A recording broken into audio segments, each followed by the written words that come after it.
Do you wanna be a cute, happy trans girl like me? Do you wanna be a friendly, loving trans girl like me? Just kissy face, cheek to cheek, BFFs in a selfie. Wear that dress like you love each move your body makes. Love this crazy world. I give it much more than I take. Now that I live as a girl, I feel more authentic, not fake. Yes, trans, yes, trans, yes, trans, friend. Yes, trans, yes, trans, yes, trans, yes, yes. Come on, yes, trans, yes, trans, yes, trans, friend. Yes, trans, yes, trans, yes, trans, yes, yes. Is it important for you? Do you think it's more important for trans people to feel beautiful or that they look good? Everybody wants to feel beautiful. Absolutely. I take a lot of selfies too. And selfie videos. I was at a party last night. Selfie videos. I did the selfie video, even into the elevator. Yeah. And then What type of videos you be taking? Selfie videos. Selfie videos. Selfie She was at a videos. party. Well, what I find is that, especially now living trans for the last 6 years, when I'm taking a selfie, I'm smiling. Like, I don't take a selfie You have to and smile. frown. It's all about that. So I'm always smiling, and when I see it, it's a reminder to me that I'm happy. And everybody that sees it thinks that I'm always happy, and they deal with me like I'm a happy person. And I think I am I think it's made me happier. So I love it. So it goes hand in hand. Years ago, I took all my male clothes, I brought them to the Salvation Army, and I took the K off of Frank, and I became Fran. How am I doing, all right? Everybody's been so supportive. It's been great. My daughter Kelly's even here. You know, I grew up in an Italian family, Italian macho family. When I was about to transition to female 6 years ago, I said, how am I going to break this to my father? You know, it's Italian macho guy. So I figured, let me ease into it. So I said to him, Dad, you heard about this LGBT stuff? He says, LGBT? He says, I thought it was in a different order, but yeah, I heard about it. I tried that. I said, Dad, you tried it? He says, yeah, I tried it. You know, I like the bacon, lettuce, and tomato, but I hate the gorgonzola. So they left. As soon as they left, I watched them out the window walk up the street. I put on Sally's pixie wig, put on that short dress, those low-heeled shoes, and for the first time in my life, I went out into broad daylight. And I walked down the street, and I walked down that street, and then I walked down another street in the blazing sun on Ocean Boulevard. And I was going down to the beach, and there I was, walking as a girl. 11 years old. I even put a little eyeliner on. How well I did it, I don't know. And I'm walking down the street, and as I'm walking, the cars are coming up behind me, lots of traffic, and I hear some of them beeping the horn. And although I was only 11, I was like sashaying as I was walking. And I heard them beeping and saying, hey girl, hey babe. And I said, oh my God, they think I'm really a girl, at least from the back. At that point, I transitioned fully. When I say fully, I didn't give up my brajol yet. You know? But I started living full-time as a woman. And 6.5 years ago, and if I didn't, I would have gotten very depressed. The answer, JC, is just keep a positive attitude, see the silver lining.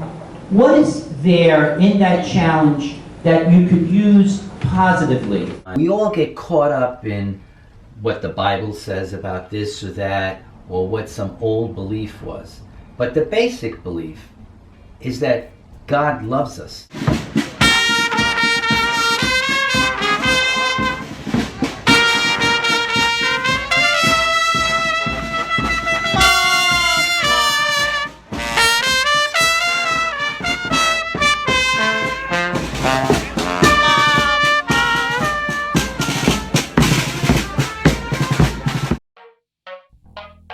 There may be something about me.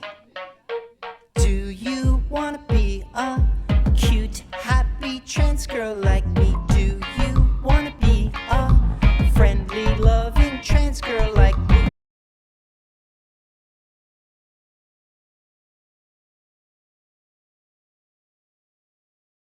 I wanna be a cute girl. I wanna be a sexy, pretty girl. Dress up fine and it will be alright. It will be alright.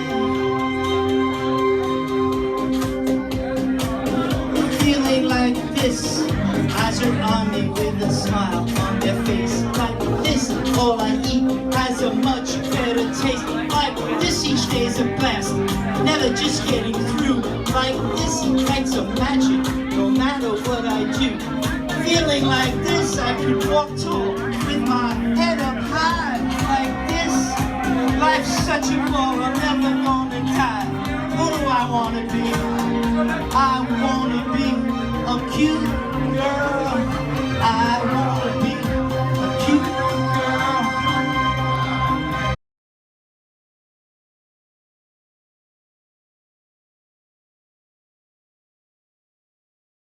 I want to say that I looked for a musical inspiration to one of my favorite songs by Edith Piaf called La Vie en Rose. And that's also a song about seeing things through a positive lens. And my suggestion is that being a trans girl is a very, very positive experience. And I highly recommend anybody who is on the cusp of deciding to do that, give it a shot, give it a try. All right, some of the lyrics in the song are, when I'm feminine, I feel somehow my world's more real being a trans girl. And as I'm walking down the street, everyone I meet is a friend who smiles. And we talk about, we feel like we're boys and girls on a playground, and life is filled with joy. So it's a very, very positive song. Give it a listen. The world is on a playground, brimming with lots of joy.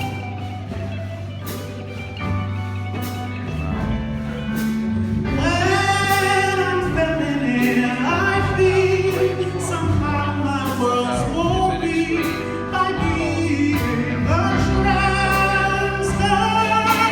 One day you'll meet a dream girl from above who turns out to be a cute trans girl like me.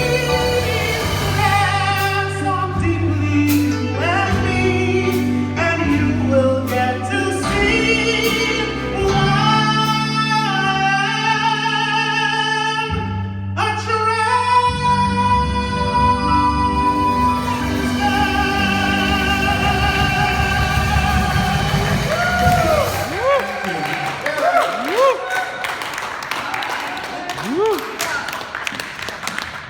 everyone, and January gets by around and looking hardcore. Song again. All right. Being a trans girl. Give it up for contestant number one.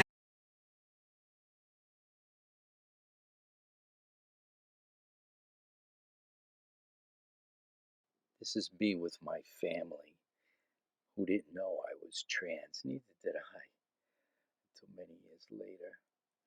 When I was about 30, I used to dress up and go down to Stonewall across the street in the park and sit and read the paper, have a cup of coffee.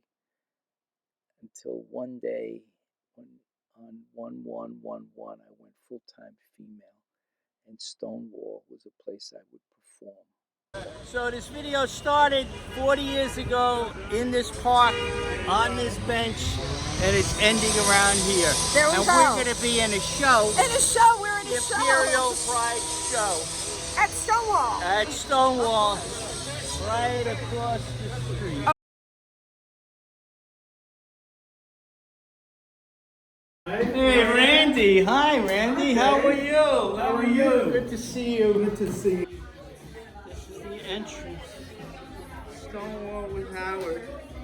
Anyway, so our next performer I'd like to bring to the stage, and she's singing live one of her own compositions, and I appreciate her more than life itself. Fran Sisco. And Baron Raymond on sax. Ooh, there's a lot going on. Yes. Baron Raymond on sax. So here we are in the front of Stonewall, and I just met B-Rad. E-Rad? B-Rad. B-Rad and Andrea. So nice they were. We started talking. They complimented my dress that is showing some bulges and this headpiece, and we got it. We started. I love it. I love it. Really? Wow, this is so. I know why I love it. You know. Look who I got. How are you? You gonna hang out a while? I'm going in for a drink if you're gonna. Oh yeah, all right. Go ahead. I figure you're 17 or 18 friends you got to make it before we hit the car. I thought. I feel like say goodbye to Terry. Bye, Terry. Yeah, baby. Bye, Terry. Bye, Bye, Terry. I see you. Okay. Get a drink. Get a drink. Cause I'm eating this up over here. They're complimenting me. So. I'm gonna drink until you take it. Say heroin.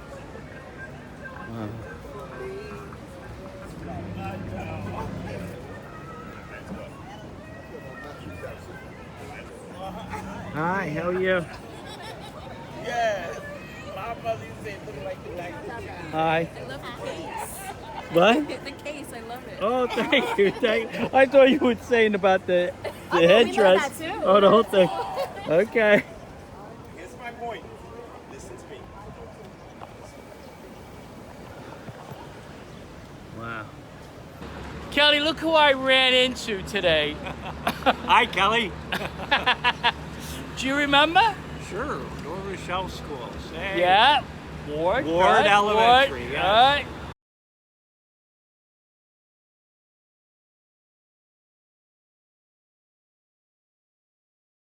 Hopefully you're gonna find it funny.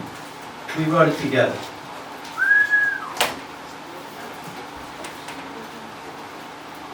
Strangers in the night, they exchange glances, wandering in the night.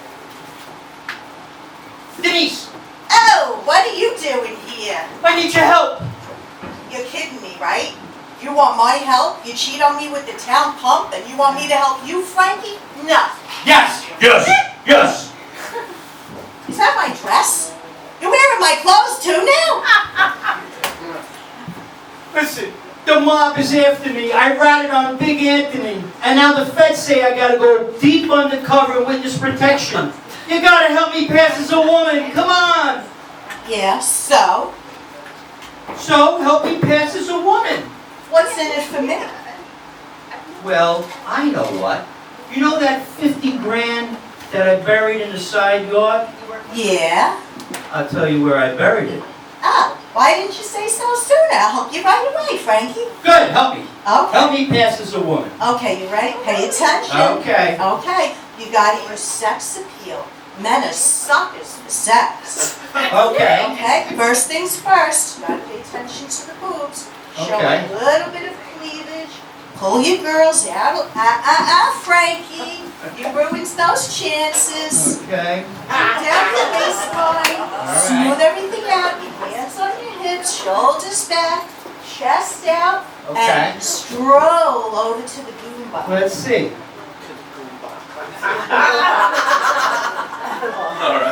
So, is that a gun in your pocket, or are you happy to see? Okay, honey, go ahead, go in.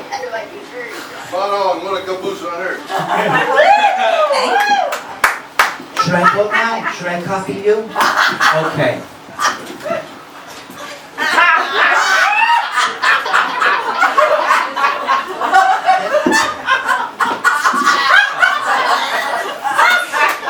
Okay.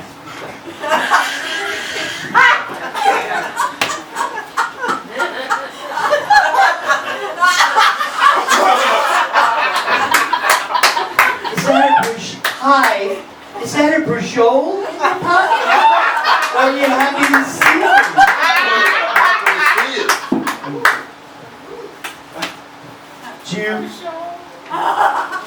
Do you want? Go ahead. Is that a brajol in your pocket?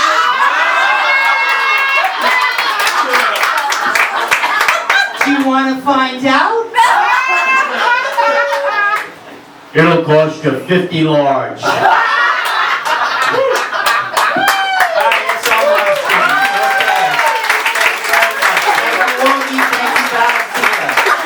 That was great, guys.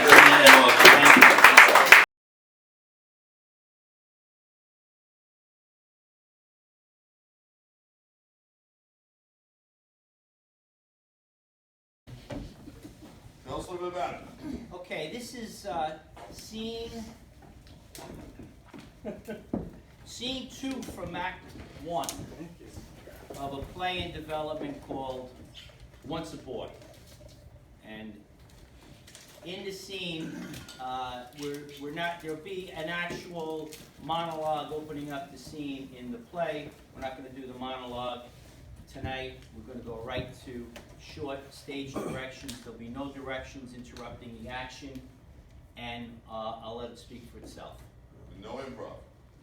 No improv. All right. Ready? Action. The curtains open and reveal Frankie Sisco, 10 years old, and Frankie Marcaldo, 10 years old, in a classroom, sitting in desks, chairs, next to each other facing the audience. And the 4th grade teacher, Mrs. Colton, facing them, with her back to the audience. On each desk is a textbook, a notebook, a baseball glove, and one baseball in Frankie S.'s glove. Frankie! Yes, Mrs. Colton. Don't tease me like that. I'm tired of this. You two are driving me crazy. No, anyway, God's not going to forgive us unless we confess it. I'm sure. He'll forgive us. He forgave us for a lot of stuff. One, all the broken windows at St. Nicholas School. Yeah, 2, that's right. rolling the tires down the hill into traffic. That was bad. Somebody could have gotten killed, especially when we did it with the big truck tires with the rims. And then we rolled it down the hill and it went all the way down and it hit that garage door at the end of it. And then the police cars came. Yeah. And we put the plank with the spikes across the road, and Jimmy Perillo came around the corner and blew all 4 tires. Oh my God. These are really good bad things we did.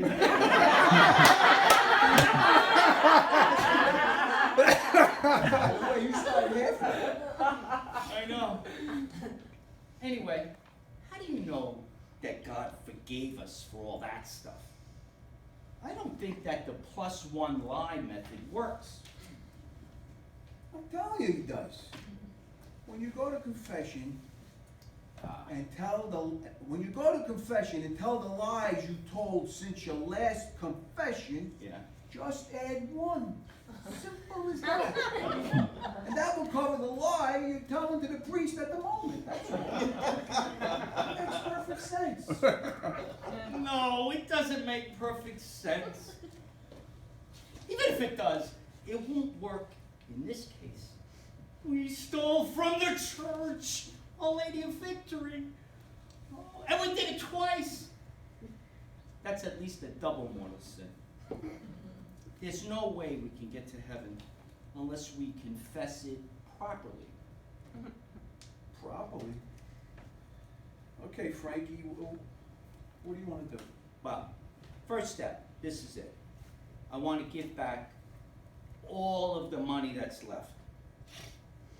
We bought all those heroes and new pool sticks and those pellet guns and the new gloves and stuff. There's not much left, but let's give it all back. All of it? Okay, let's give some back. Let's, a third. No, it won't work. It won't work. You know what? It won't work. We can't bargain with honesty. We gotta give it all back. My father's always telling me that it's more important to be honest than anything else. If you don't have honesty, you got nothing. You're right. My father tells me the same thing. But I got a problem. I can't give all of it back. I need to keep $10. Why? So you can buy more stuff? No. I gotta pay somebody. Who? Why? Big Anthony wants $10 from me, or he's gonna tell my mother I showed my dick to Denise Ramilla. Why did you do that? That was stupid. You can't show your dick to girls until we get older. No. But she wanted to see it. She said her brother has a small one, and she wanted to see how big mine was. Oh, God. Hey, Frank. Oh, Frank, here's another thing that's bothering me that I want to tell you. Girls? Kind of. Sometimes I get the urge. Me too. Me too. You're talking about when you fantasize about being with a girl, and then you start plant yourself and stuff. Well, yes, but also when I look in the mirror and I comb my hair down and I fantasize. Stop! What? If you worry about every stupid thought that goes in your head, you're gonna drive yourself nuts and do something stupid like that kid Ned in class that goes to the psychiatrist every Tuesday. Stop thinking and analyzing. Just be. And when you think of something crazy, just think of something else. Or do something you like. Thanks, Frankie. You're my best friend. Frankie, you're What? my best friend. Come on. Let's go to practice. Let's go to practice.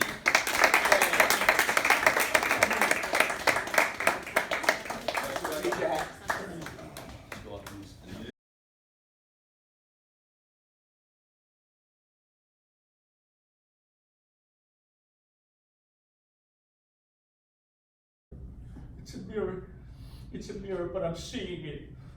You know, someone said that what gives you life can kill you too. The line rings so true about you and me. You, my creativity. You, my inspiration.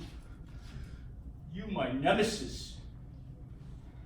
I never thought we'd be adversaries, you and I, after all those years in the fun, in the sun, creating things like poems and stories and contraptions and games and plans and ways to make the world better. But you went too far. You got me in this mess. You tantalized me with the nectar of your ideas, and I made them mine, and they spin me round and round like some side to side, like some carnival ride. And now you, my creativity, now I avoid you, watching out for you. You creep around the corner, just when I'm getting myself back on track, and then you step into the light and open your eyes wide with a smile of wonder. I see it, it stops me cold. 100 bursts explode in my mind's neural network, and I see your inspiration, the idea you give to me. And I can't refuse it. It envelops me. I'm wounded by the truth the idea reveals in its pure and stark and clear. And I melt into the depth of it. And like a mother who clutches a long-lost son. And there I go, following the idea. Enraptured, oblivious to time and care and woe and financial concern and family and others around me. Following the idea, seduced. Until I see how selfish I am, and then despising you, the cause, and hating your brilliance. Oh, if only the glow of the idea was not as bright or not as frequent. For then I could live my life in a more measured and peaceful cadence. Please, please, let me be alone for a while. I will look for you when I'm ready. My creativity, I'll look for you. I know where you'll be hiding, near the things that need fixing, hanging around the ways that need improving, near the emptiness that needs filling, next to dullness, adjacent to failures. Let me be alone for a while. Let me be consumed by things that are uncreative, unimaginative thoughts, so I could rest and regather and dance and sing and see the world for what it is and not for how I make it. For you, my creative side, you are not God's angel, but rather pride and distrust. Be gone for now. Out of my life. Out! Jesus. Oh, wow.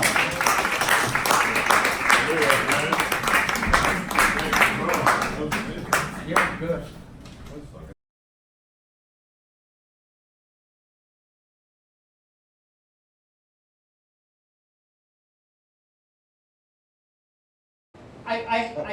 I think Jimmy came back. I hear a door upstairs.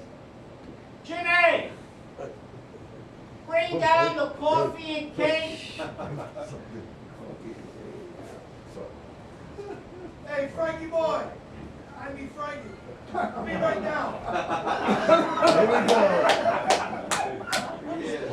He's no dumb waiter. Yes, thanks, Jimmy. Why is he calling me Danny? So weird. Frankie, Jimmy, Bobby, Johnny, Sammy. Oh my God, do you think subconsciously he's thinking my brown skin is tan? Oh, no. It's an affectionate way to refer to somebody. It starts in grammar school. Everyone has an IE or a Y. And then when they get older in college and stuff, they drop it because it's too juvenile. And then when they hit 50 or so, they get it back again to be younger again. It's an Italian thing. Jimmy the Goomba, at your service. Hey, Jimmy. Hey, you two little birds. Hey, Teddy. By the way, I like my name complete. You don't gotta shorten it. I didn't mean by it. I mean, look at Frankie. She's a case in point. She was born Frankie Burt, went to Francis in baptism, Frankie boy in grammar school, Frankie in high school, Frank in college and work, and then when she, transformed. Transition. Into Fran, and then Frankie, and now back to Frank, because it's cool, and she wants to be, I'm in with the in crowd, all that shit. But I tell you what, my brother should get an award for being all those names, yet still being the same person. Well, not really. But, brother, you're funny. Tenacia and I were preparing for me to meet her mother Winifred on Friday night. Uh-oh. What do you mean, uh-oh? I'd like to be a flying elbow when she gets below to you for the first time. Don't make me feel bad now. I feel anxious enough as it is. I told you, just be yourself. Oh, don't do that. She's gonna think you're scattered and not serious. And no low-cut blouses. A little more reserved. Don't let any of that once in a while Guido shit show through. And maybe when you're talking a little higher register.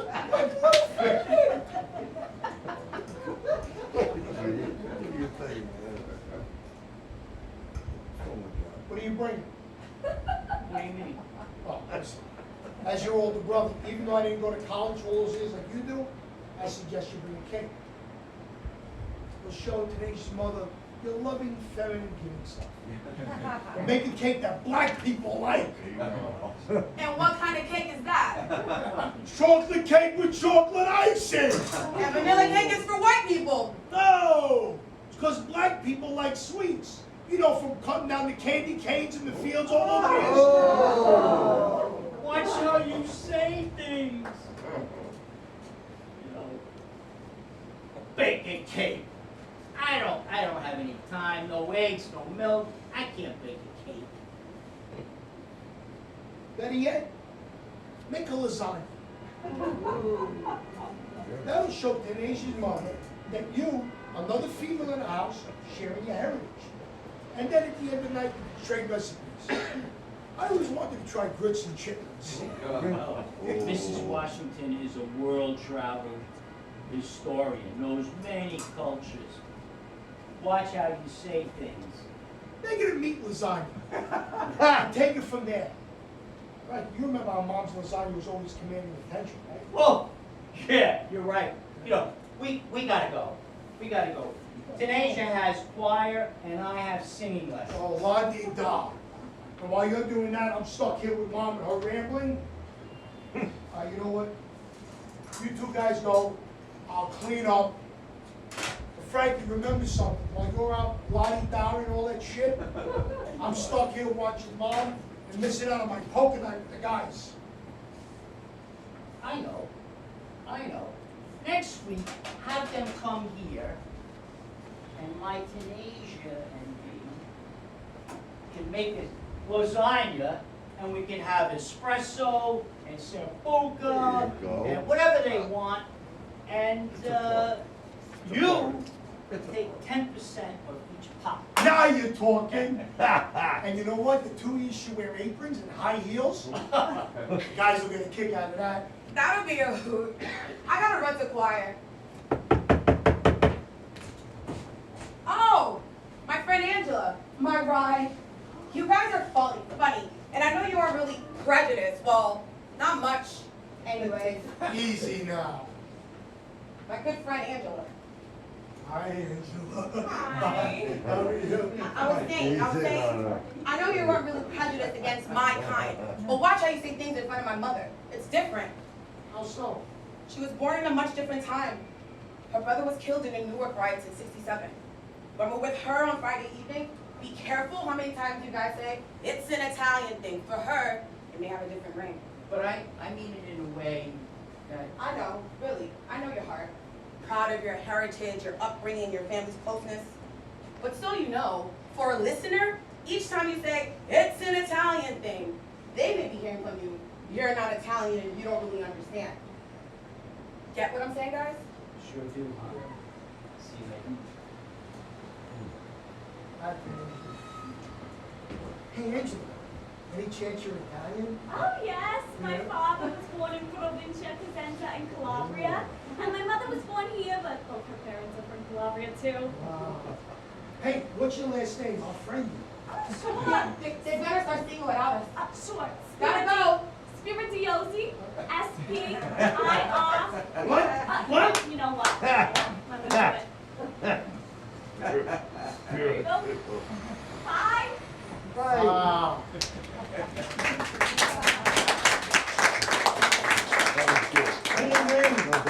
For a cool girl. Tanisha Washington is a cool name for a cool girl too. It's a black thing. Two cool girls who are also hot. Persons, two Oh, persons. persons.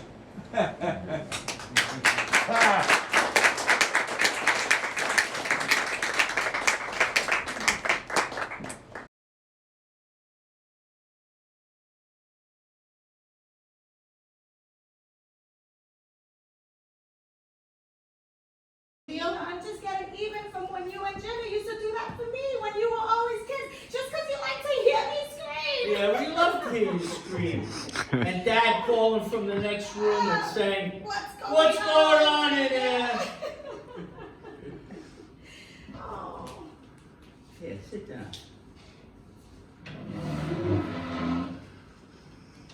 It was such a good time, remember? Remember that time when you and Jimmy were both boys? I mean, no. It was a girl and a boy. You were both boys. And came at me, and then I dropped the big tray The ravioli, and we were all sliding on the gravy and the sausage. Mom, what made you hide? I just wanted to fool around, I guess. Everything seems to be getting so serious with my health. Your father's, you dating that girl, Tanasha? Mom, her name is Tanasia. 2 words, Tan and Asia, one right after the other. Well, that helps. I'll remember Tan, because she sure is tan. Ooh, Very tan. gotcha. And I'll remember she is so not from Asia. You know, I missed you these last few days. I wanted to come up here and see if you're all right. You know, and I wanted to have her parents, our parents. I wanted Tanasia's mother and sister to see you. Well, I just went to the park today with Jennifer and Where is she? I sent her to Gristides to get some milk, bread, and eggs. When we got back from the long walk in the park, Jennifer had to almost carry me up the stairs. I heard you came back and you crashed. I fell asleep with my clothes on. It was just like when you guys were kids. You remember when you used to fall asleep on the car ride on your way home? Your father would take Jimmy and I would take you right up the stairs and I would leave your clothes on it. It really does feel like yesterday. Oh, Mom, it does. I have a confession. What, Frankie? When I was in the car, I wasn't really sleeping. Oh. I just wanted you to carry me. Oh. Yeah, and I wanted to put my head against your neck. Yeah, and feel it, like your hair and your neck. It was very special. Well, I got a confession, Frankie. What? Many times I knew you were kidding around, but I liked it and I let it happen. As there weren't enough times to hug you, as you were growing up so fast and being a tough guy, an alfalfa male, not a mama's boy. And look what happened. No more tough guy. Mom, not alfalfa male, alpha male. Alfalfa, like the little rascals. Pushing that on my head. You always have your hair sticking up, always. You were saying that you wanted me to meet Tanisha and her mother? Yeah, I want you, they're downstairs. You know, and I want her, Tanisha's mother and sister to meet you. And they were going to bring up some lasagna. Well, not right now. There'll be plenty of time to do that later. But let's play fingers. Yes, all right. Okay. Hey, due, uno, cuatro. Oh, you win again. You always win, Mom. It's like God wants me to win something. You're always a winner with us, and always will be. I haven't hit a windfall since October 12th. Oh, there you go. Oh, He yeah. wants me to play 10-12. Boxed or straight? Day or evening? I can't hear you, Lord.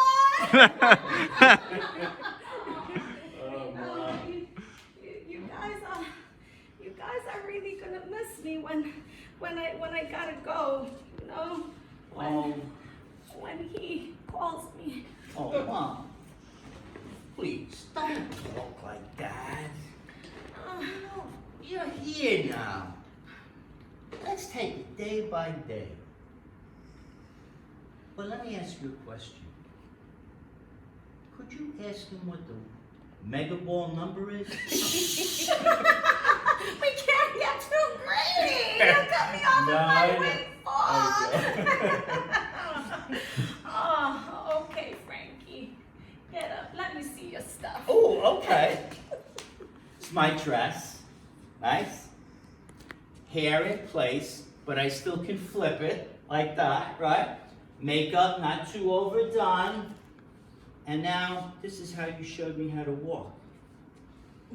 How's that, Ma? You taught me everything I know. Bella, Bella. Oh, well, it's a miracle given what you look like when Fran showed up as Frankie. Yeah. That bad, huh? Oh, my God. It was all relative. Thank God our relatives weren't getting to see you that day. Oh, my God. That bad.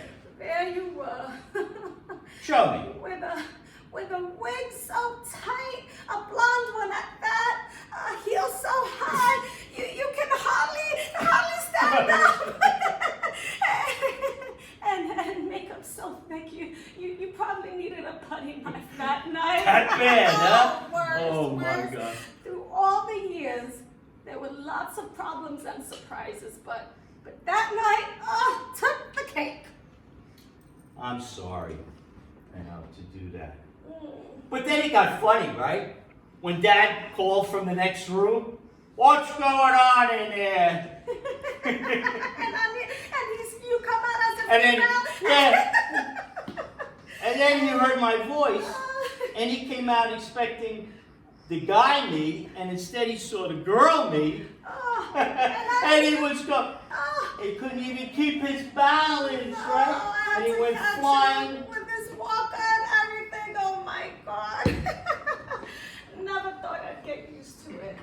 But I have, like you told me I would. I know you would. Oh, and your father seems to be getting used to it too. Or maybe it's his Alzheimer's that doesn't let him remember the other you, yeah. You know, I remember in the beginning, I didn't know how I was going to break it to him and how I was going to come out to him. So I said, let me see what he knows, right? So I said, remember? I said, Dad, you know about this LGBT stuff? And he says, oh, yeah, I know about LGBT. I tried it. I said, Dad, you tried LGBT? He said, yeah, I tried it. I didn't like it. I like the bacon, lettuce, and tomato, but I hated the gorgonzola. And the sandwich keeps getting bigger and bigger. And more lettuce each year. Mom, I am so blessed to have parents like you and Dad. I'm glad that you let me help you with your look, and you always took my suggestions. I know you were doing it out of love, and preventing ridicule, protecting me from ridicule. No son, I mean daughter of mine is gonna be made fun of. Never. It's an Italian thing. Pride in one's looks. Yeah. And being true to yourself, right? Or feeling like you're true to yourself. Let's go. Up to a point. What do you mean, up to a point? I think you should think carefully before you take it too far with Tanasia.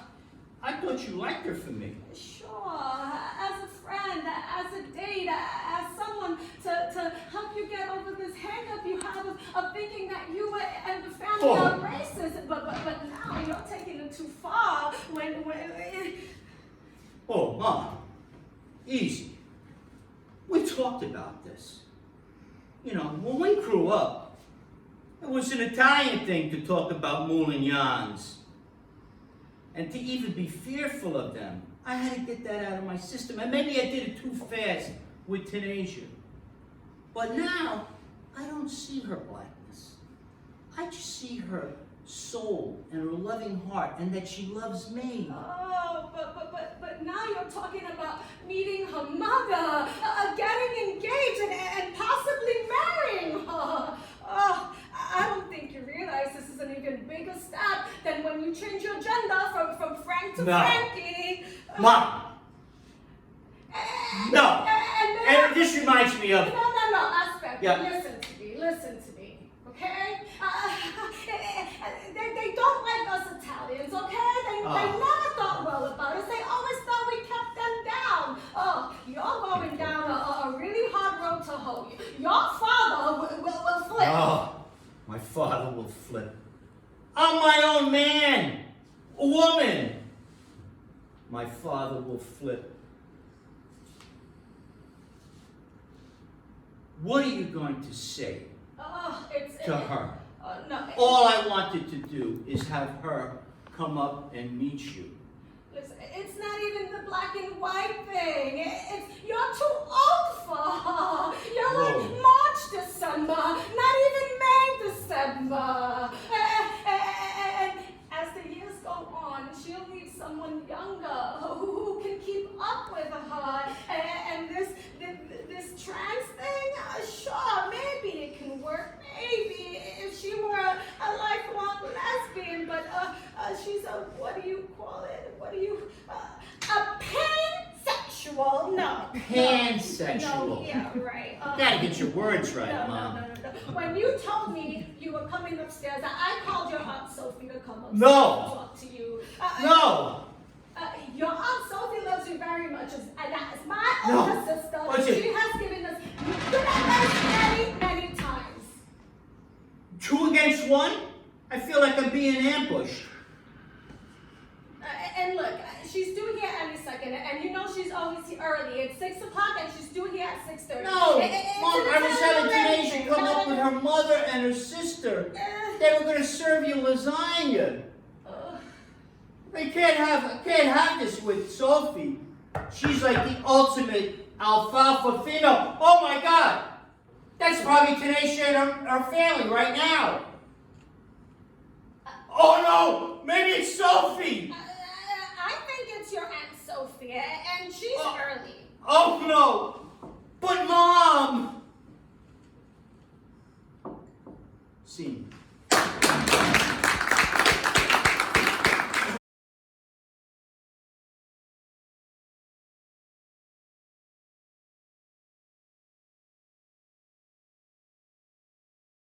We're on the Crisis Help Radio Show, and I have a full group with us tonight. My co-host Tom Sullivan is here, and my other co-host Kelly Sisco is here. And our focus tonight is on acting. So, Tom, what's the number that people could call? Well, the number to call, and we hope you will call in, is area code 914-636-0110. You're listening to WVOX 1460 AM. Okay, I'm not going to even set the. We're going to just start it. So, is that all right? We're just going to start right away. We're going to start right. What we're going to do is we're just going to read the characters. We're going to go around the room and read in the order given on this sheet. Okay, Brandy, I think what you're going to do is you're going to change with this phone. Just try to do both. All right. Okay. Okay. The character of Fran Sisco. By the way, all these characters are all men except Fran Sisco, and they're all 69 years old, and they were close friends as teenagers. And the characters are Fran Sisco, a transgender female accountant, an entertainer looking younger than her age, in a dress and heels, and the people that she channels are Saint Francis of Assisi and Blessed Virgin Mary, because you'll see in the script that there's a channeling or going back into past lives. Tony Acasella. Well, that's me. I'm a fun-loving, level-headed, reliable best friend of Fran. I'm a store owner, singer, have a big smile, and boy, these are big shoes to fill. Frank Sinatra. Oh boy. Hi, I'm Warren Bub. I'll be playing Jimmy Rizzo, a tall, retired fire department commander, big stomach, balding, recently acting, and his alter ego is Federico Fellini. Hi, my name is Stephen Moscatello, and I'll be playing Lou Adafino. I'm a retired car sales manager. I have thick grayish hair. I'm very handsome, and I'm channeling Michelangelo. Hi, Ernest Mingione. I'll be reading Richie Ruggiero, good-looking owner of an insurance agency, brown hair, trim and fit, and I challenge Christopher Columbus. Hi, this is Joe Appelian. I play the character Mario Bruno, wise, tall, consensus builder with skills in many areas, including filmmaking, architecture, furniture design, painting, and sports. And he channels Leonardo da Vinci. Hi, I'm Carmela Carpesano, mysterious, sensual, wise woman around 55 years old, dark hair, psychic, medium, attractive figure, and a warm smile. I'm Brad, playing Frankie Patisano, an excitable guy often in trouble who spent years in prison for drug possession and dealing. I've got unruly hair and a mustache. And I'm a bit tired looking. I channel Julius Caesar. Okay, here we go. Ready, Tom? Tom Sullivan's reading stage directions. Hearing doorbell. Lou, please get the door. I'll get it. Hey, Jimmy, give me a hug. It's been... Oh, about 25 years. That's all. Still got that big smile? How's Linda? Still together? She's good. Watches the grandkids. Susan had twins. Hey, how's Eileen? I guess you don't know she passed 6 years ago. Oh, very sorry. Hugs Jimmy. Jimmy, I didn't know. Very sorry. It's good to see you, Fran. You okay? Some changes. Everything's all right. People don't really change. Well, sometimes things do. Richie walks in through the open door. Well, look at all you guys here. I brought a couple of bottles of wine and a vegetable platter. Drinking? Hey, Richie! Oh my God. It's Hey, Richie. Wow. It's you. Yeah, good to see you. We really were drinkers. Seems like everything we do involves beer or wine, even when we played softball. The good old days. Where did they go? Blink of an eye. Look at us, we're old. Now when we say old man, we're talking about ourselves. Oh, except for you, Fran. You're the old lady. Ha ha ha. Sorry to hear Lorraine doesn't live here anymore. You two was something else together. I know. It seems... Hey, let's start the game. I shoveled a new deck already. I got chips, all types. Plastic, potato, corn. Mario enters the open door, smiles and waves and goes around the table, patting some guys on the back and hugs others. Pulls up a chair at the table. I was afraid I'd be late. Did you get my text that I'd be here? No, I missed it. What a nice surprise. I want to hear all about the awards that you've been receiving for your films. After we play, okay? Should we wait for Frankie? He's really coming? When did he get out? I heard 2 weeks ago. He was away for 4 years. Poor guy. And what did you do? Possession? And using. Supposedly, the family got a judge to put him away as penance for whacking Squeaky's son, even though it's accidental. How do you accidentally choke someone to death? I haven't seen Frankie in 20 years. Loud knock on the door 3 times. I got it. Hi, honey, I'm Frankie. Hi, Frankie. It's me. Frank, is that you under there? Unreal, I've heard about you, but didn't believe it. I thought you went witness protection or some crazy thing. No, it's me. Now I'm this way. 8 years. Well, to each his own. I mean, her own. Gotta get those pronouns right. Great to see you. Frankie pushes away, nervously smiling. Okay, now that we're all here... By the way, where is Brian? Lou said Brian was not invited because his father had no Italian in him. Too bad.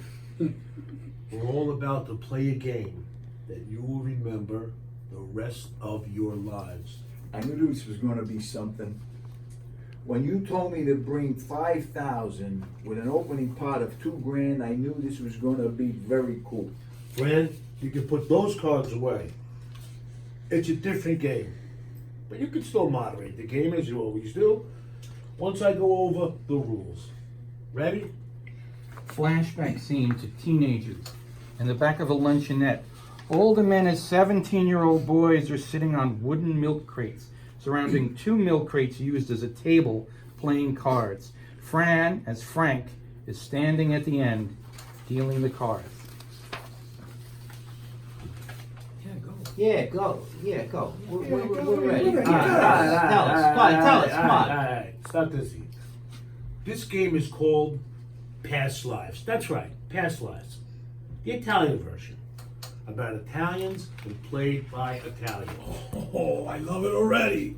There are a few famous Italians who are my idols, especially the creative ones. After I explain it and answer your questions, I will call in Carmela, who's sitting in a car out front waiting for me to call her in. Here is the Past Lives deck of cards. It has 12 cards. Each card is about a famous Italian person in history. One side is their birth and death date. On the other side is their name, image, occupation, and main achievements. I'm going to shuffle the deck and deal to you each one card, date side up, describing who you channel, so to speak, for the evening. There will be 6 cards left that I will show you face up, just to give you an idea of who you could have been. What if I don't like the person? Spad, let me finish. If you're unhappy with the card you were dealt, you may put it back in the middle and pick from one of the other people's discards, if there are any. Once each person has a card, I will call in Carmela to come in, and we'll start the game. You told me on Monday that the game changed your life big time. How? How, Lou? Let me just say that in the last 4 months, I have played this game 4 times with mostly strangers, and now I have over $3 million in the bank from almost zero. Paid off the big mortgage I had, finally published the 2 books I wrote years ago, and invested in a film that has won Best Feature in 16 festivals. What else? As if that's not enough? My wife Elaine has come back to me, which I'm really happy about, and I've started a foundation to help homeless youth in my brother's name.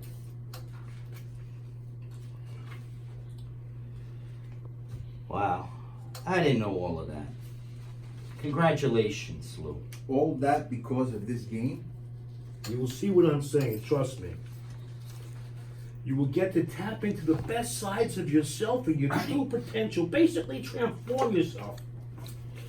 Become who you are meant to be. Now, about Carmela. Treat her with respect. She is an unmarried, beautiful, and sexy woman. But please don't tease her or objectify her like we used to do with girls many years ago. She will receive a commission from the game, and at the end of the night, they move on to a new game to help a new group of people. This is her life's work now. She's a psychic medium and an MD in neuroscience. She, of course, intuitive and incredibly calming. And like no one you have ever known, I get a commission too, and often a share of the stuff that results. Businesses, inventions, or, Lou calls Carmela on his cell phone. Ding, ding, ding. No, okay, Carmela. Okay, Carmela, come in. Ding, ding, ding. Hi, Fran. Mwah, mwah. Hi, Carmela. That was fast. Glad you're here. Hi, everyone. I wish you all the best in what you're about to do. Guys, sit at the table in this order, clockwise. Me first, right here, Jimmy, Tony to my left, Jamie to Richie, Mario, Frankie, and last is Fran. Fran, you make sure the pot's right. Everyone empty up $2,000. It's bet or get out. The person who gets voted the most transformed by the majority gets the whole pot, including the 4,000 to 5,000 That goes to the person who comes in second. When it's your turn to go, do not show your card to anyone until you show Carmela. But everyone is allowed to see it. I go first. Secretly shows his card to Carmela, who is behind him, then to others. Lean back a little, Lou. I'm placing a silk cotton cloth over your face for a few minutes. That will help you connect with your past life person. I will now place my forehead against yours. That will stimulate the connection between your present life and your past life. Whoa. This is a lot to take in. How do we go back to that person? It's kind of far-fetched. Actually not. Let me explain. It's about commonality. Physically, most of us have genes that are only 10% different from being a fly. All living creatures have so much in common. Human brains also have commonality, except that each person has different experiences that get built upon to formulate patterns. These patterns then shape how we think, play, decide, make art, work, solve, love, whatever. Many of these experiences are essentially similar enough to then make parallels. What's an example? You. Richie may have spent vacations on the Jersey Shore, and you, Fran, maybe in Rhode Island. For sure, there are different beaches, but the sand underneath your feet in Jersey may trigger memories similar to the sand underneath Fran's feet in Rhode Island. And the sun on your skin, the smell of the air, the sound of the gulls, you get my point. These similarities of experiences create tracks in people that if connected physically, psychically, can allow the experiences of one person to be felt, understood, experienced by another person. I am that psychic link. For people who have lived before and past, their essence, remain identified with a particular individual in a type of heaven.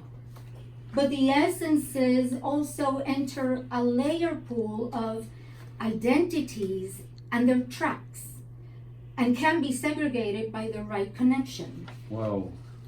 Carmela, this is heavy stuff. I think am I right to say that what you're saying is that we have these experiences that develop channels and patterns, and then somehow through you being a psychic link, it can connect us. It's okay, guy. It could connect us to a past life. She goes in front of Lou and places her forehead on his.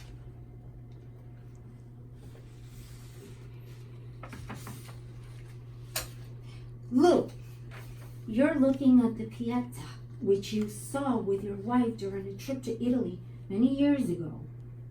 I'm seeing Michelangelo out of marble in front of him, carving the likeness of Mary and Jesus with his hammer and chisel. Past life scene. Michelangelo is seen first on his back painting the Sistine Chapel, and then in his gallery walking around his work table and shaping the stone into the Pieta with a chisel and hammer. Lou rises back to the dining room table playing the game. Lou rises, takes off the silk cloth, gets the watermelon on the buffet, brings it to the game table and starts carving it, turning it into a replica of the Pieta. Lou, since when did you get to be a sculptor? Did you sculpt in between fires? Looking down with surprise at the replica he just made from the watermelon, starting to get emotional, his voice breaking up. Never. This is my first time. I always wanted to be a sculptor like my grandfather. My mother had me try in the 4th grade in art class, but they told me I was too clumsy to be an artist. that I had no sense of dimension, no spatial ability. But look, here's my 1,000. Here, take it, here's my 1,000. Okay, all right, Pot's right. Oh, Lou. All right, Tony, you go. Show Carmela, and only her, your card of who you once were. And then if she passes on it, she'll show the rest. We'll show the rest. Couldn't be a better choice. I've wanted to be a singer all my life. I never really did it, except for some club performances. Tony, lean back. Here's the silk. Let your feelings and thoughts flow. Past life scene. Intro, a nightclub in New York City where a young Frank Sinatra is singing the song Sweetheart, You Are the One for Me, and moves around the stage. The audience goes wild and the girls' faces light up. Intro, back at the dining room table, playing the game. Rising at the table, Tony looks at the walls around at each person, smiles broadly and starts singing, and snapping his fingers, and moving around the table to everyone's delight, beginning to sing the song. He asked me to substitute on this. Your eyes were closed when I first saw you on that train back then. Your friend and I talked all the while. You slept like an angel. Sweetheart, you are the one for me. You came to me from up above and stayed with me. We grew our love, sweetheart, we're meant to be. Even Frank Sinatra had quiet, tender moments like this. And starts singing to himself into a handheld mirror that Fran gives to him. As I stare into this mirror, looking for what I like, at first I see things are fine, and then I see the other side. Hey, guess what, Tony? You just found your new calling. Change the name to Blue Eyes, even though they're brown. You're good. You're good. You're very, very good, you. Yeah, you're good. Thanks. I feel it. I bet $1,000. Okay, Lou and Tony are in. Hard acts to follow. Jimmy, you're up. Hi, Carmela. Here's my card. Turns out to be my favorite filmmaker. Wow, Federico Fellini. And you acted when you were younger, right? Always wanted to get back into it, but with 5 kids being a fireman seems a better bet. Secure, but risky. But, tell her the position you got up to when you retired 2 years ago. Commander. Impressive. Now lean back. Feel the silk. Relax. Relax. I'm bringing Fellini to you. You're on set. In his mind. Keep your eyes closed. Okay. Nothing yet. Oh, here. The film, 8.5. I'm talking to Claudia Cardinale and Marcello Mastroianni, 5 feet away. But, strange to hear, now we're on a set for La Dolce Vita, and I'm telling Anita Ekberg to run lines with an actor who looks like me. The Jimmy me, as in Fellini, smiles at me as Jimmy and never speaking English, tells the Jimmy me in Italian not to get distracted by her beauty. Se te stesso ignora la tua mente, disindote. Catch up. Magnifica. Just being yourself and ignore your mind telling you she is so magnificent. I feel Fellini's thoughts very clearly. Focus on your lines, that's it. Go into the character. I know you down deep know how. You will figure it out. I'm back. Fellini directed me back to the acting me.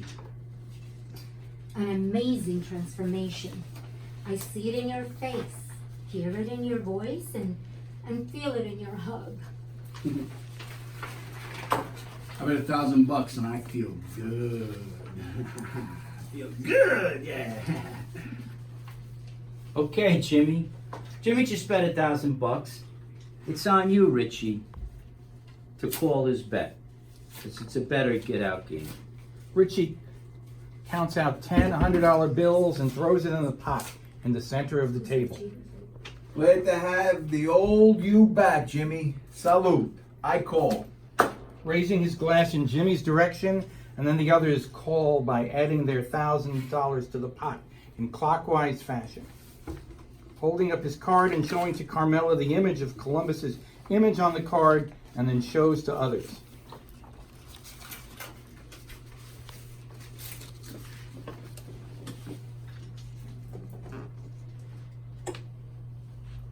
Ernie, pardon me. Pardon me.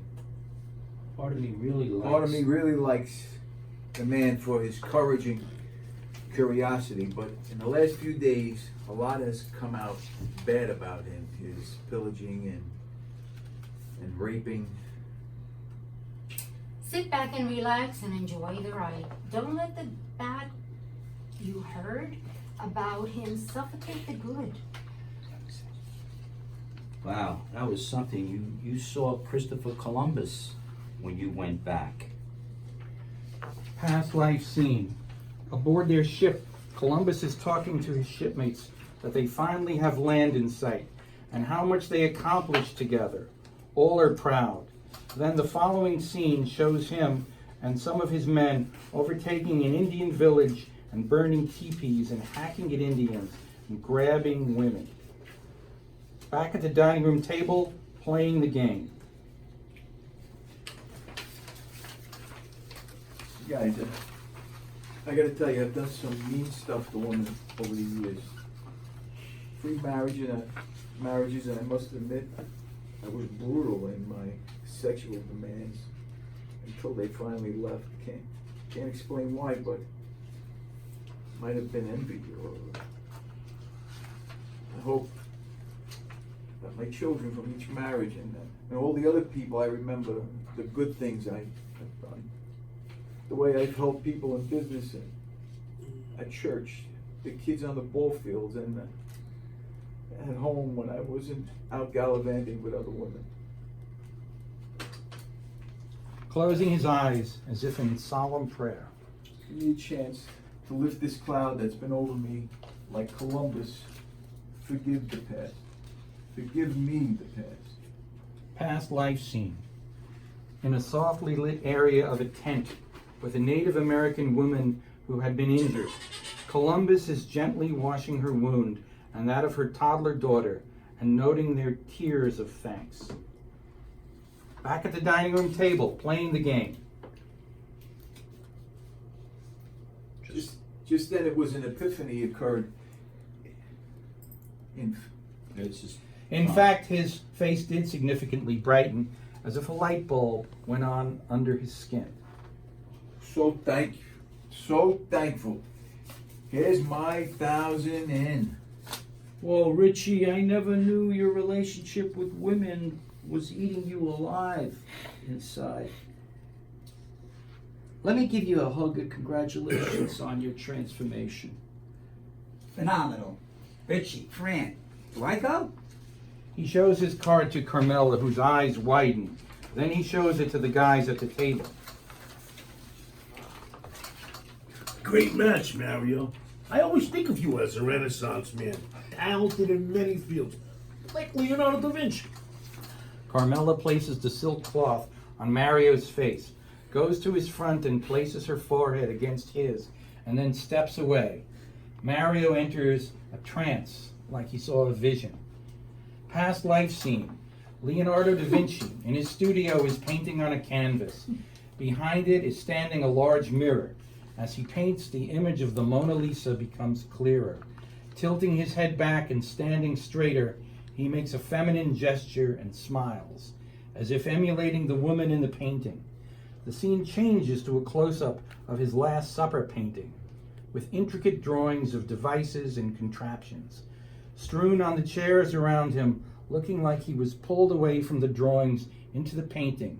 As he paints Christ's face, he starts crying in a mixture of sadness and joy. Back at the dining room table, playing the game. Everything I've ever accomplished, every award I've ever won, can't hold a candle to Da Vinci's work. In the 2 scenes I've just witnessed, it demands that I strive to do better and to reach further and wider. Can I bet 2,000? Amazing. No, Mario. But if someone raises you, you can then raise them. For now, Frankie, it's on you to call Mario's bet. Put in 1,000. Now, everyone else who's staying in, put 2,000 in. Carmela, will you come in front of me and put the silk cloth on? All right, but you still need to lean back and reflect on your past life, person. Show me the card. He shows the card, and then the silk is slowly on his face. A few seconds, and he takes it off. Throws his card on the table, showing Julius Caesar. Grabs Carmela with his right hand and twists her left arm behind her back. Brings her to his body, face to face, so she can't move. And in a rage says, I'm sorry to do this, but I'm in a bad jam. They're gonna torture me unless I pay back the 100 large. All the guys start looking with fright at each other and are temporarily frozen. They watch while Frankie says demandingly to Carmela, I will take you with me tomorrow to Tiffany's and bring the Houdini card. You will help me channel Houdini. We can trick them into giving us diamonds. With his free left hand, he scoops up most of the table's money into her large carry-on. Then a flashback. Flashback scene to teenagers. As usual in the back of luncheonette, all the men as 17-year-old boys are sitting on a wooden milk crate, surrounding 2 milk crates used as a table, playing cards. Frankie suddenly jumps to his feet and yells out with wide, scary eyes. Sorry guys, I got myself in hot water, not able to pay back Big Skeeter the money he lent me to gamble. Frankie runs off with the money in the AC-doocy pot, about $100, gets into his car 10 feet away and speeds off. The guys are frozen, just saying, oh no.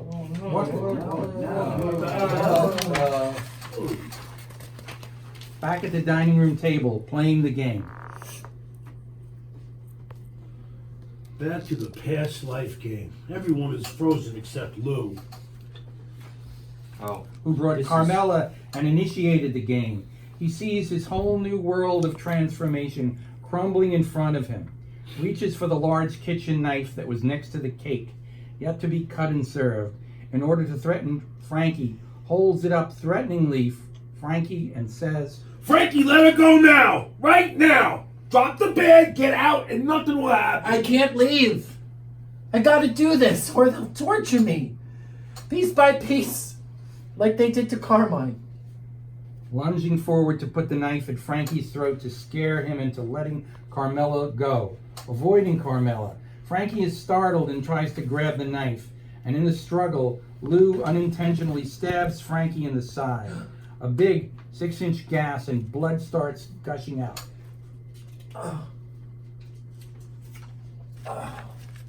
With a determined yet inspired look on her face, says to Carmela, who has moved away, Carmela, get the silk. Put it on me. Come on, quick. Over here. Hurry up. Honey. My card. It's St. Francis of Assisi. I got an idea. With the silk over his face, saying loudly, St. Francis, you went astray, but you found Jesus. Past life scene. In a busy restaurant, St. Francis is young, drinking, carousing, and spending money. Suddenly, he has an epiphany, hearing the call of Jesus Christ. He goes outside, walks to a large rock at the side of the road, sits on it, closes his eyes and smiles and says, make me an instrument of your peace. Back at the dining room table, playing the game. St. Francis, I beg you to connect me with your soul. Make me an instrument of your peace. and through you, then connect me to Jesus and to Mary, his mother, as she held him when he was taken from the cross. Past life scene. In a museum, we see the Pietà, the statue of Mary holding Jesus in her lap, made by Michelangelo, showing his wounds in his hands and the wound in his side. Lou, whose past life is Michelangelo, shakes in his chair. Back at the dining room table, playing the game.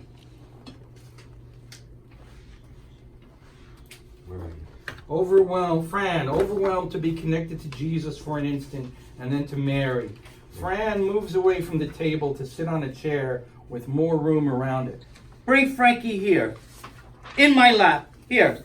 It was Mary's love that was one of the reasons for Jesus to resurrect. And through her, I ask you all to say a prayer so that Frankie does not die, focusing on Mary through Carmela and me. Hail Mary, full of grace, the Lord is with thee. Blessed art thou amongst women, and blessed is the fruit of thy womb, Jesus. Holy Mary, Mother of God, pray for us sinners, now and in the hour of our death. Amen. The camera moves back, revealing Frankie, once unconscious, now stirring in Fran's lap, looking up, startled then smiling, the blood from the wound stopping, and the skin actually healing. And Fran says, It's a new day for all of us, given a powerful gift to access what we already have within us and transform. Let's go forth and make miracles. Camera widens to everyone exchanging hugs and kisses with each other, and shows a print on the wall of Da Vinci's The Last Supper. Then the screen goes suddenly black. Made it through the whole play. Wow, thank you. Okay, thank you all. Thanks for everything. 40 minutes. Now thank you. And that was the first time through. Everyone, I think everyone did phenomenal. And thank you. And Tom, all those directions, you did a phenomenal job too. I think everyone brought a very personal part to it, and that's exactly what we wanted. Thank you very much.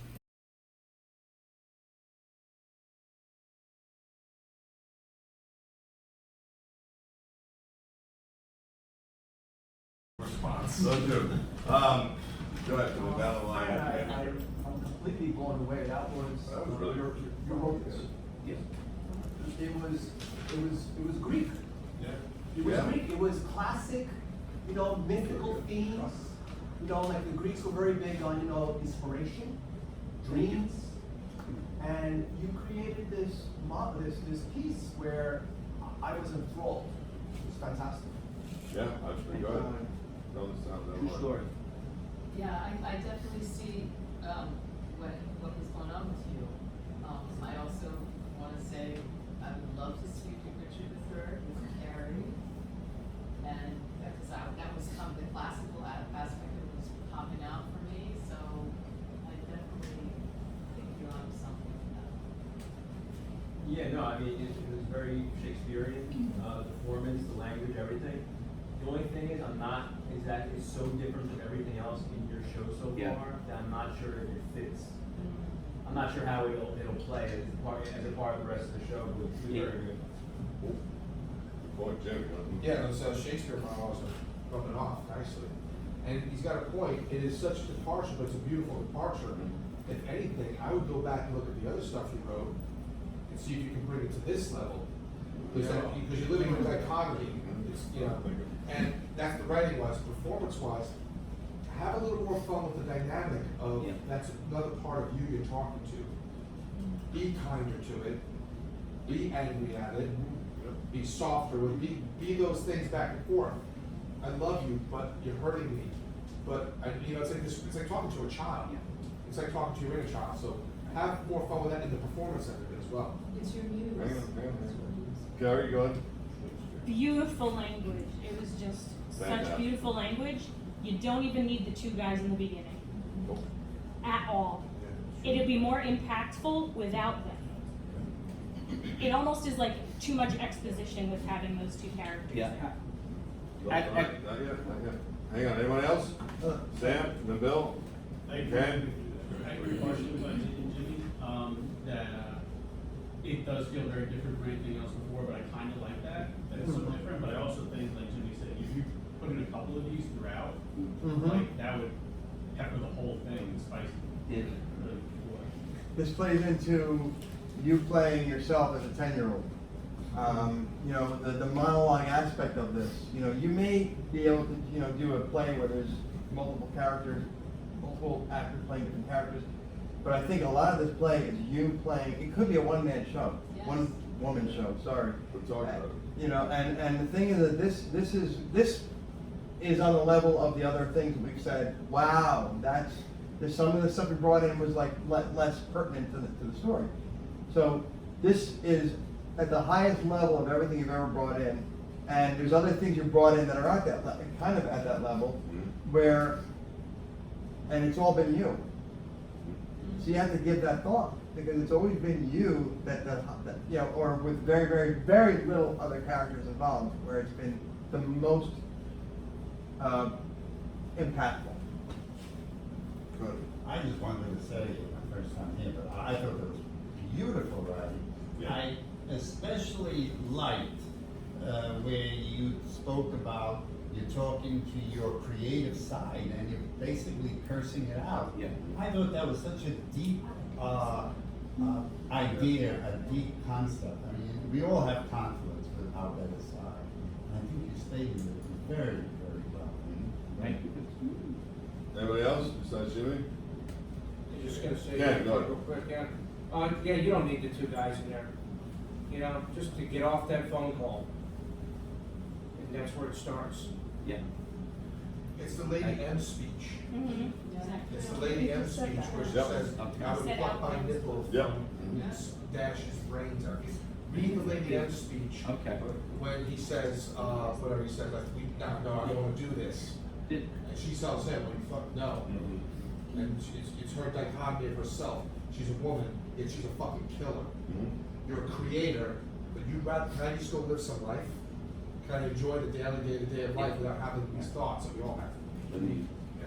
So I think that the bottom line is this: if you start off this play with that anger, I'm using the anger, confusion, love for that other person. If you took the one-woman play that we have all seen from day one, right? You brought it in. Yeah. You took those kind of those were scenes. Those were just scenes that But we they're haven't scenes seen on on one scene. play. Yeah, that'll happen. What I'm saying is that why aren't you taking those moments to capture us as you talk to quote unquote a mirror or your younger self or what you were going through to bring us into the story? Okay. And to always go back again to the scenes again, because we've all yelled at the mirror. Christ almighty, I think last night I broke the mirror. But you're always looking in the mirror going, what the fuck happened here? What did you become? This is it? Holy shit. And the way you wrote that was so beautiful. I'm like, why not take those words from the beginning and take a Shakespearean idea that Jimmy's saying, and you open it up with bang. You're talking to that person and you're trying to figure it out because the words were beautiful tonight. I was stunned. So you did? And they go into the play.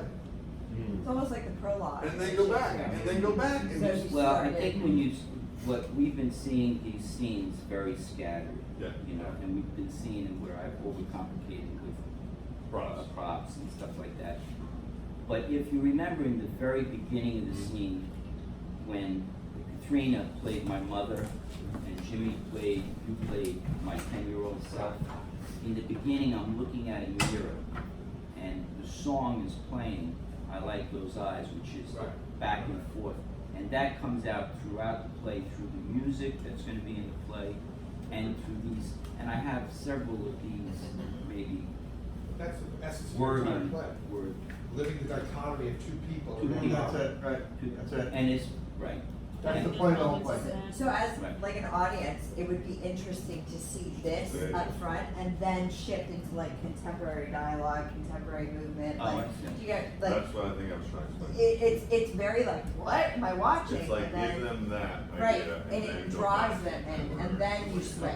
Think Quentin Tarantino. Rachel, then we gotta go. Yeah, just on what the others have said, it draws us into a universal drama appeal of caring about you and what brought you to this point.